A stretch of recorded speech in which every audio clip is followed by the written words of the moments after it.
Malaking bahagi ng Mindanao ang apektado ngayon ng drought o tagtuyot dahil mas kakaunti sa karaniwan ang ulang bumuhos doon sa mga nakaraang buwan. At pagsapit ng Mayo, ayon sa Pag-asa, posibleng umabot pa sa 68% ng Pilipinas ang makararanas ng tagtuyot. Makibalita tayo kay Chona Carrion. Sa gitna ng matinding init, halos wala ng tubig sa mga balon sa Bantay, Ilocos, kung saan kumukuha ng supply ang mga magsasaka para sa mga pananim na mais. Kaya natutuyo na ang mga ito. Ang ilang magsasaka naghukay na sa lupa para sumibol ang tubig sa ilalim. Pero hindi pa rin ito sapat. Ang ilan napipilitan ng gumastos sa pagpapakabit ng sariling water pump. Ang iba naman hindi na lang muna nagtanim.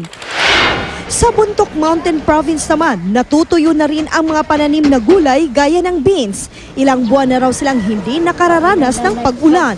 Ayon sa Pag-asa, kasama ang Mountain Province sa mga lalawigang nakararanas ng mas mababa pa sa normal na dami ng ulan ngayong buwan.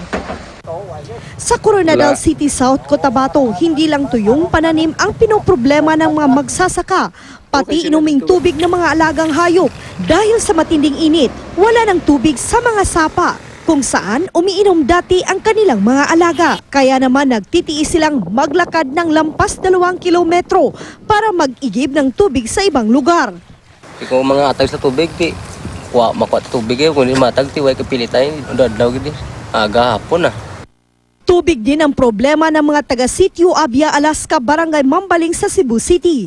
Ayon sa mga residente, halos 1 taon na nilang nararanasan ang kakulangan ng supply ng tubig mula sa Metro Cebu Water District. Tuwing madaling araw lang daw nagkakatubig doon at mahina pa ang tulo. Pero sabi ng MCWD, ngayong Pebrero lang naman daw naaapektuhan ang supply ng tubig sa sitio at iba pang lugar sa lungsod dahil sa ilan ng proyekto para maibsan ang epekto ng El Nino. Sa Martes daw inaasahang matatapos ang proyekto. Base sa outlook ng Pag-asa, 25 probinsya ang posibleng makaranas ng drought o tagtuyot hanggang sa pagtatapos ng Pebrero. Posible pa raw itong madagdagan sa Marso at sa Abril, 45 probinsya na ang posibleng makaranas ng tagtuyot.